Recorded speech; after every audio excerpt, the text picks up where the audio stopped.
Chcete mít svaly a být nejlepší hráč v Brawl Stars? Vím, že tyhle dvě kombinace úplně nejdou do sebe, ale dnes si ukážeme, jak by to teoreticky šlo. Hello, já jsem Banán a dneska si ukážeme, jak posilovat při hraní Brawl Stars, protože většina Brawl Stars hráčů vypadá nějak takhle. Nechci nikoho urážet, ale kámo, je to asi pravda, bych řekl. No a dnes si ukážeme, jak vypadat takhle a u toho být profesionální hráč v Brawl Stars. Ale ještě se podíváme do shopu a ještě musíš dát like. Nechápu, co děláš, jako čekáme jenom na tebe, tak dělej.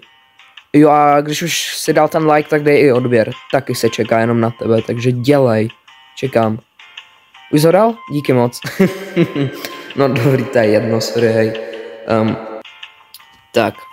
Máme tady spreje, mně se nejvíc líbí asi tenhle a to je zrovna tým, který tady ze všech neznám.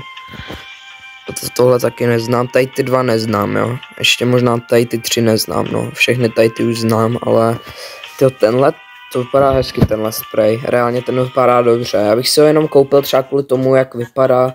Jasně, máme tady slevy a máme tady nějaký slevičky v shopu, nové skiny, bundly, oferky a takové. Ale tuhle challenge budeme muset dát v solo showdownech. Já si třeba vezmu tady nějakýho svalnatýho brawlera, jo. Takhle budeme vypadat. Takhle úplně ne, ale takhle. A nebo tohle, to je ještě lepší. Tak si tematicky vezmeme El Prima. Tenhle skin jsem teda nikdy ještě ani nehrál, podle mě. Asi tohle tady to bude lepší takhle. A uvidíme. Takže už jsme ve hře a challenge spočívá v tom, že vlastně podle toho, kolikátý skončíme, tolik musíme udělat kliků, jo. Takže čím hůř se umístíme, tím víc děláme kliků. Takže když se umístíme 10., tak vlastně děláme 10 kliků a to vlastně mně se to stává docela často, jo, že se umístím 10. z 10, protože se dostanu do situací, jako právě je tahle, že jsem uprostřed všech brawlerů a pozornost jde jenom na mě, že jo. Jasný, klasika, kámo, klasika do... Ne, kámo. Jo, ty vole, tohle je prostě... Tohle je důvod, proč hejtím solo showdown, fakt. Teď bych dělal 8 kliků, ok. Já si to jdu udělat, tak počkejte chvíli. Ježmarja, už jsem tady a už po mně útočí kód. Teď jsem dodělal zrovna těch 8 kliků. Dobrý, už jich nebudu dělat 10, už jich budu dělat... Kámo, prostě kámo, ten Colt už na mě využil svůj druhý gadget. Reálně to není normální. Řekněte mi, co dělám špatně. Tak jo, dodělal jsem kliky a jdu si zase do hry. Zatímco ostatní už mají načatý bedny, tak já ještě nemám a podle mě jsou to boti, kámo. No jasný, jsou to boti, protože hra si myslí, že jsem úplnej dement, co tu hru neumí hrát. A mezi tím tady na mě týmujou. Reálně to je fakt blbost, tohle. To je taky důvod, proč nehraju solo showdown, jo.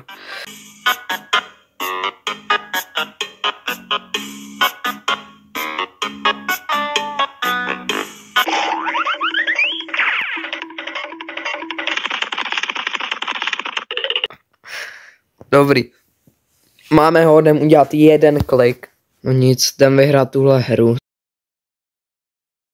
Kámo, to je strašný. To je tragédie. To je reálně tragédie. Teaming showdown. Hej, co se mnou všichni mají? Můžete mě nechat. Ne, debile. Oni týmujou.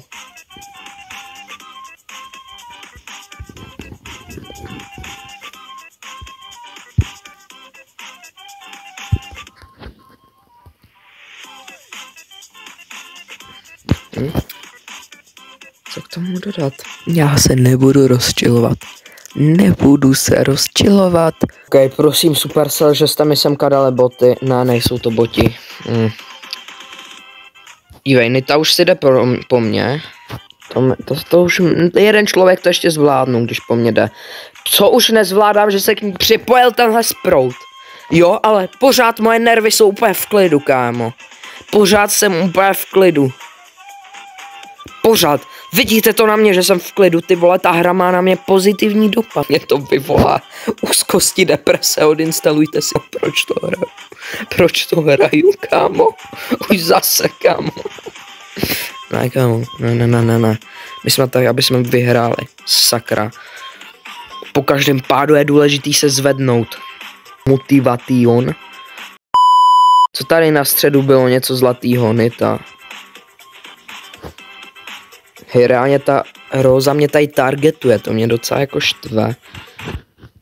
Ale, hele, berme to pozitivně, nejde po mně 30 lidí zároveň.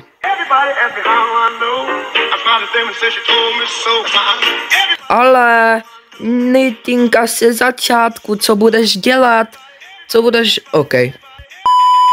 OK, hele, máme tady dalších 6 kliků. OK, dal jsem poslední hru, kde jsou botí, kámo. Ach jo, já nejsem špatný. No možná ten minulý play to taky bylo něco. Ach jo, musel, ale prostě tam se vždycky do toho fightu musí přisrat někdo, kdo s tím nemá nic společného. Kdyby to byly férovky a netýmovalo by se tady, tak by byli všichni v háji prostě. Já čekám na ten den, až Supercell tady zavede, že týmování bude na ban, jako. To nezavedou, protože by přišli o všechny hráče. Jo, a mě teďka zabil bot. No, dobrý, já už držím hubu, dám si těch 5 kliků a konec. OK, jak vidíte, tak jsem úplně normální člověk, vůbec na mě nemá bravku žádný vliv. A vůbec teďka jsem neměl 30 mentálních breakdownů, vůbec ne, aspoň jsem zase o něco silnější, jo, mám kliky, bolej mě ruce, protože jsem pořád jenom prohrával, ale to nevadí, to vůbec nevadí.